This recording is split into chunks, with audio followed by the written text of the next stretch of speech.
The 180-degree rule is a standard in the film industry, and it explains the relationship between shutter speed and frame rate when recording motion in video. To mimic motion the same way the human eye experiences it in real life, the 180-degree rule states that the shutter speed should be set to double or close to double your frame rate as possible. Okay, what's going on? Cameras don't have rotating 180-degree shutters, right? Well, it all harks back to when cameras were 35mm or celluloid film with negatives, and you did actually have a revolving shutter inside. This is a no expense spared model of a camera shutter which would sit between the lens and the film and kind of rotate round. This represents the 180 degrees here, obviously 360 being the complete circle, and that was essentially it. It would spin round in the camera and expose each frame as each frame was being pulled through. See, if you're looking at me confused, I understand why, because you're used to working in fractions of a second for your shutter speed, but this never used to change. This was kind of fixed, so this would spin at the frame rate of your camera. Cameras were more or less 24 frames a second, so this would go round 24 times every second, but because half of it was open and half of it is closed, this bit obviously exposed, this obviously didn't expose, it would cut the exposure time in half on every frame of film. So 24 frames a second would mean every frame was only exposed for 1/48th of a second, which would make the motion look natural to the human eye. Then somebody came along with the idea that we could decrease the shutter angle. So if we decreased it to 90-degree shutter angle, then that would make the shutter speed increase and you'd have less motion blur. But if you decrease the shutter angle down even more, increasing the shutter speed, then every frame would be frozen in time and you'd have no motion blur in your movement. See, video is much like photography, only your shutter speed is limited to how long it can stay open based on your frame rate. If you shoot at 25 frames per second, then you cannot have a shutter open for longer than 1/25th of a second before the next frame is exposed. Well, on some cameras you can, but a shutter speed that is lower than that of the frame rate will spill over several frames and will look like you are in an drug-induced movie scene. But you can go the other way quite easily and increase the shutter speed. However, high shutter speeds make your footage look digital and crunchy. Look at these two videos. On the left, the shutter speed is really high and each frame of the action is perfectly frozen in time with no blur. It just looks a bit too clinical. However, on the right, the action has been filmed at twice that of the shutter speed and you can see motion blur on the moving subjects and it looks a lot more natural because that's how our eyes see it. And with film and video being shot like this for over 100 years or more, we are used to seeing movies and videos this way. Well, what about slow motion? Not something to be concerned about on slow motion, as every frame is crystal clear with spectacular detail. And with such a high frame rate, how could you even catch any blur? See, the action is graceful, there is no fast movement, nothing is moving fast enough across our field of view to worry about shutter speed when it comes to looking natural. The opposite is time-lapse videos, where you want a degree of blur in the moving subjects in your time-lapse, and you can do this by having a lower shutter speed. Think of many photos taken at greater intervals, say 1 photo per second, all joined together and played back at a sensible frame rate, but with blur, so it doesn't look like a sped up video, but rather each frame has a feel of motion in it. Anyway, I digress. Back to shutter speed. Here is another example of action with the shutter speed set as high as possible. In actual fact, I've used the shutter speed to get the correct exposure for the lighting conditions. The only trouble is the footage looks too digital, almost too perfect. The human eye doesn't see motion like this, we see blur. Now if I were to simply decrease my shutter speed to 180 degrees or twice that of my frame rate, then this would lead to more of a natural motion blur, the way we are used to seeing things. But now we have a problem. And the problem is that there is too much light coming into our camera sensor and the video is totally overexposed. So, to neutral density filters.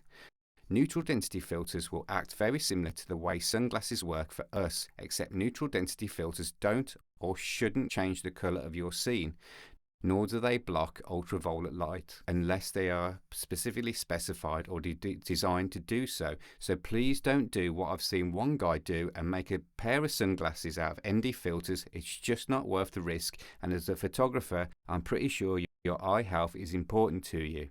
Like your eyes, the camera can only close its aperture or pupil small enough to block out so much light, and it could come to a point when the aperture is so small that lens diffraction can occur, and this will start to affect your video quality. Like with your eyes, your pupils can only close so far before you start to squint your eyes and you can't see clearly what is going on around you. You want that motion blur that comes from a shutter speed twice that of your frame rate. You want that depth of field that is afforded to photographers concerned with only taking one perfect image, so you want that aperture wide open sometimes. We want our videos to have depth of field, parts of the background and foreground out of focus. And when the aperture and shutter is set to those desired effects, then the only way to control the exposure is via an ND filter. We're not going to go into ISO or sensor gain here, as we are assuming you're on your camera's native ISO, or the ISO is as low as it can be for the signal to noise ratio you require. Okay beginners, don't worry about your ISO yet. So ND filters and variable ND filters, what are they and what do they do? Simply put, they reduce the light entering your camera to control the shutter speed regardless of your current aperture size. For example, if you are shooting at 25 frames per second, we know the rule is 1/50th of a second shutter speed, which is twice that of your frames per second. But if you expose your scene correctly with your desired depth of field, aka aperture, and you find you have to set the shutter speed to something like 1/250th of a second for it to look right, then you obviously need an ND filter to stop down the light and enable you to reduce the shutter speed. How do you know what ND filter to use? See, ND filters reduce the light entering the lens in stops, but just to confuse you, they're not called ND1 stop or ND2 stop, etc, etc. No, that would be way too easy to remember. That's because one stop in photography is half the current light, 2 stops in photography is a quarter of the light, 3 stops in photography is 1/8 of the light, 4 stops is 1/16th of the light, and so on and so forth. We can see that the next stop, number 5, would divide the light in half again by 1/32 of light. Basically, each stop divides the previous stop in half, and it goes realistically down 10 stops. But ND filters are numbered by the amount they divide the light. So an ND filter that reduces the light by half is ND2, which is 1 stop. A quarter of the light is ND4, which is 2 stops. 1/8 of the light is ND8, which is 3 stops. ND16 is 1/16th of the light, 5 stops, and so on and so forth. So the way I read a neutral density filter chart is with the aid of this highly sophisticated computer graphic. We know that, say for instance, keep it simple, we're shooting at 30 frames a second video, we need a shutter speed of 1/60th of a second. If we've got our aperture set to the desired aesthetic for the video, we've got our ISO set, which we're not going to go into that much, we can't really adjust the shutter speed. The only thing we're left to do is use a neutral density filter. But first off, if you get the correct exposure or the desired exposure using your shutter speed, and you find before you put a neutral density or any kind of filter on the camera, your correct exposure is happening around about 1/1000th of a second, we know that's not going to look good for motion blur. So we need to bring it down to 1/60th of a second, double the frame rate, which is 30. So if we go across, we see that we need to reduce the light by 4 stops, which is an ND16, and I always tend to use the ND16, ND8, ND4 naming conventions, because when you order filters, majority of the times they will be labeled ND2, ND4, ND8, etc, etc. So another example is you're a really bright sunny day and you've got your aperture wide open because you want depth of field, you want the character in focus, but you want all the background soft with that nice bokeh. You find that to get the correct exposure, or the desired exposure that you want, taking into account skin tones and everything, you are having 0.004 of a second shutter speed. Well, if you're shooting at 30, again, you need to get that down to desirably 60. We go down the chart to 60, and that's telling us that we need to use an ND64 filter to get that shutter speed correct. And ND64 usually mostly is referred to the magic number for shooting in sunlight. Shutter speed is measured in stops also, but seeing that you're aiming for a shutter speed double that of your frame rate, don't even worry about that. On the flip side of all this math is the variable nudity density filter.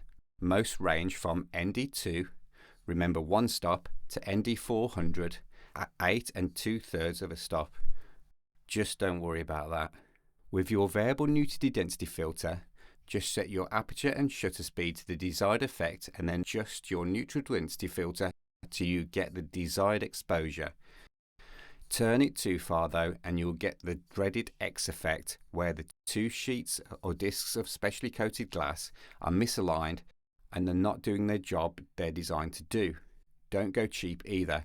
Cheap neutral density filters can degrade your image quality, contrast, and add vignetting. Okay, so I've covered shutter speed in bright situations and how to get the shutter speed and depth of field right with the ND filters to reduce the exposure. But what about if you have a dark scene, where to get the exposure and depth of field correct? With the double ratio shutter speed out your frames per second, well, you're going to either increase something, for instance your ISO, or you're simply going to have to open the aperture or introduce more lighting into your scene. Look, you can lower your shutter speed, but you'll have to experiment to see what the footage looks like. So we have covered shutter speed and the 180-degree rule, and it's down to you really to go out there and just experiment. Sometimes high shutter speeds look fantastic in many scenarios like sports footage, but dare I say, if you want that cinematic look, just follow the 180-degree rule. I will be putting a video together on frame rate and how to get dreamy footage in your video soon, so to subscribe to be informed when that video is up. Thank you for watching.